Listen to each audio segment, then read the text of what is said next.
Good evening. Welcome to South Asia Newsline. I'm Lipakshi Khurana. Here are the top stories we're tracking for you on Monday, the 23rd of January. PM Modi names 21 islands of Andaman and Nicobar after Indian war heroes.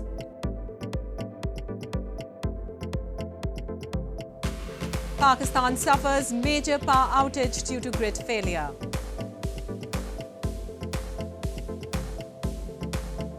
And Afghanistan to be further isolated if its women face isolation, UN warns Taliban. And now for all the details, Indian Prime Minister Narendra Modi on Monday named 21 unnamed islands of Andaman and Nicobar after awardees of India's highest military honour, Param Veer Chakra. Marking the 126th birth anniversary of Indian freedom fighter Subhash Chandra Bose, the PM also unveiled the model of a national memorial dedicated to Bose. Indian Prime Minister Narendra Modi on Monday in a virtual ceremony named the 21 largest unnamed islands of Andaman and Nicobar after awardees of India's highest military honour Param Veer Chakra. Along with this, he also unveiled the model of a national memorial dedicated to Indian freedom fighter Subhash Chandra Bose on the occasion of his 126th birth anniversary, celebrated as Parakaram Divas in India. Addressing on the occasion, Modi said that many messages were contained in the naming of the 21 islands. The messages of Ek Bharat, Shresht Bharat, or One India, Great India, and the bravery of our armed forces, he said. Adding further, Modi said India first was the resolution of all 21 war heroes, and with the islands getting their names, the resolution had become immortal. शहीदों और वीर जवानों के नाम पर ये द्वीप हमारे युवाओं के लिए, आने वाली पीढ़ियों के लिए एक चिरंतर प्रेरणा का स्थल बनेंगे। मैं अंडमान निकोबार द्वीप समूह के लोगों को और सभी देशवासियों को इसके लिए बहुत बहुत बधाई देता हूं। मैं नेताजी सुभाष और परमवीर चक्र विजेता योद्धाओं को श्रद्धापूर्वक नमन करता हूं। Meanwhile, the Indian Navy commissioned its fifth submarine of the Kalvari class at the Naval Dockyard in Mumbai. Vagir is the third submarine to get commissioned in the last 2 years and is capable of undertaking diverse missions including anti-surface warfare, anti-submarine warfare, intelligence gathering, mine-laying and surveillance missions. The submarine inherits the name from a Vela-class submarine of the same name, which was decommissioned in 2001. Commissioned Vagir, which adds tremendously to our capability. You're aware that submarines add strength, firepower, and stealth, to the Navy in executing its missions at sea. So, in that respect, commissioning of Vagir, the fifth of the Scorpion class, made in MDL, is added a fair amount of capability and punch to the Navy. INS Vagir is manufactured by the Mazagon Dock Limited based on the design of French company Naval Group. The submarine has gone through a series of comprehensive acceptance checks and stringent and demanding sea trials before the commissioning. In news from Pakistan, Pakistan's national grid suffered a major breakdown on Monday, the Power Ministry said, leaving millions of people without electricity for the second time in 3 months and highlighting the infrastructural weakness of the heavily indebted nation. Traffic lights and computer screens went dark in Pakistan on Monday after the country was hit by a nationwide power cut due to a major breakdown in its national grid, leaving millions of people without electricity for the second time in 3 months.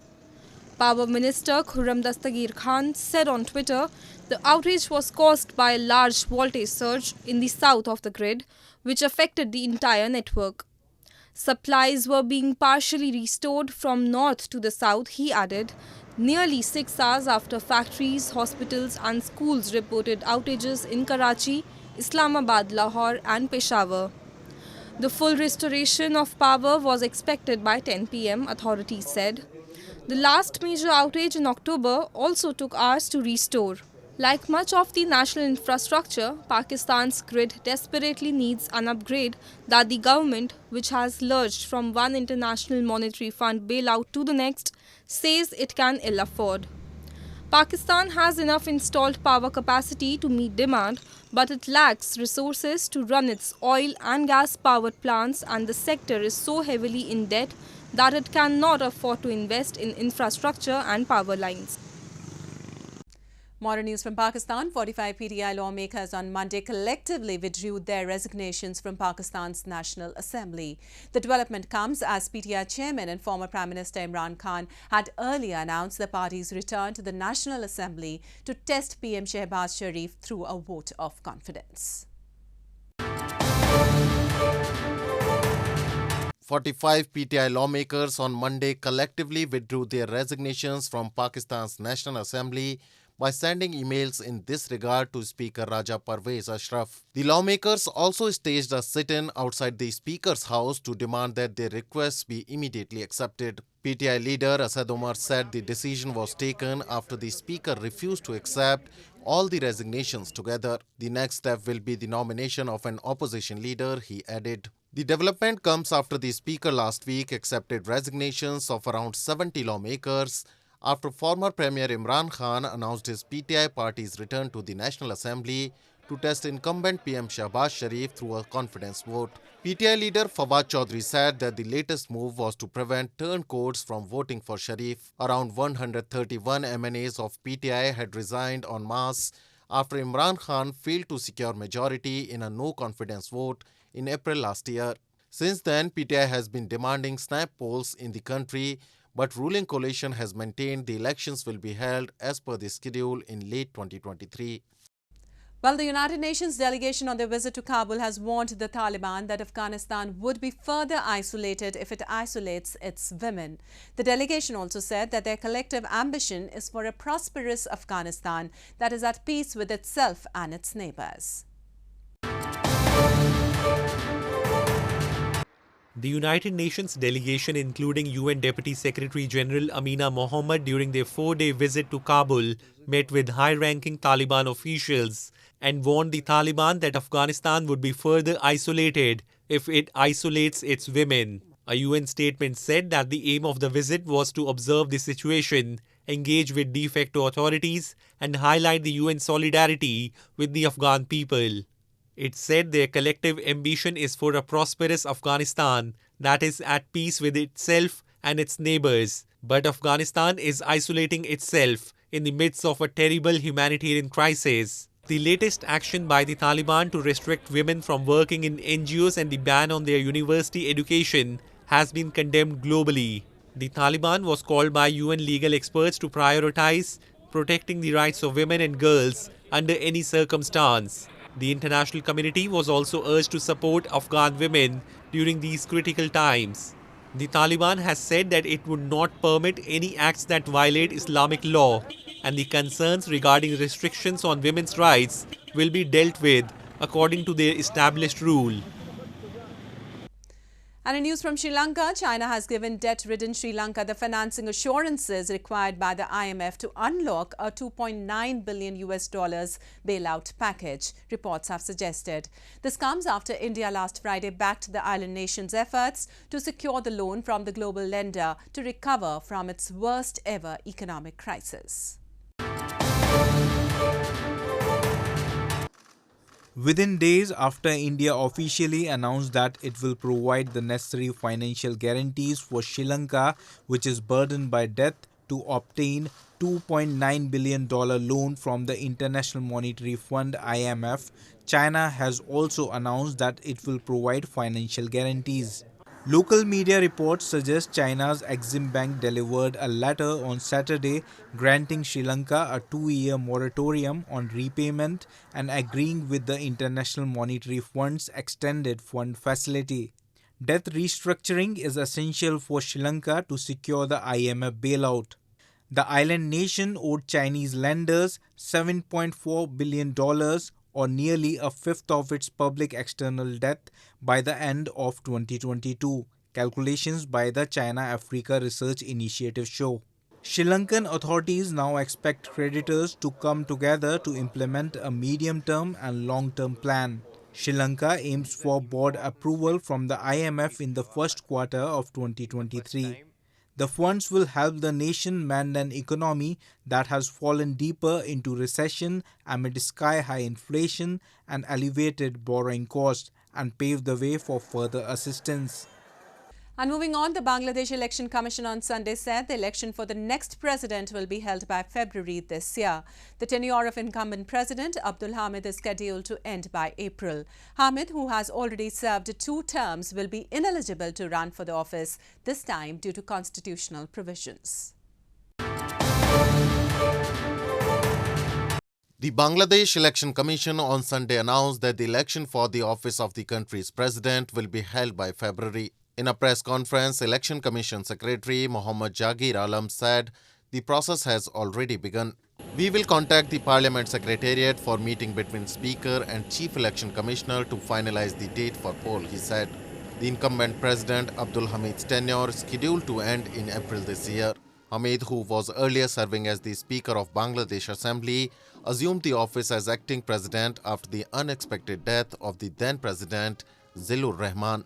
Following this, he was elected unopposed in April 2013 for the first term and February 2018 by the Bangladesh Parliament. However, with Bangladesh Constitution restricting the re-election of a president for 2 terms, he will not be eligible to run for the office in the upcoming elections. Bangladesh, in its 52 years of existence, has seen several changes in powers of the president. Sheikh Mujibur Rahman, founder and the first president of Bangladesh in 1974, had changed the parliamentary system into constitutional presidential system. However, following his assassination, the country witnessed military dictatorship till 1991, when the nation restored the parliamentary system. Since then, president has been a ceremonial post, acting as the nominal head of the government.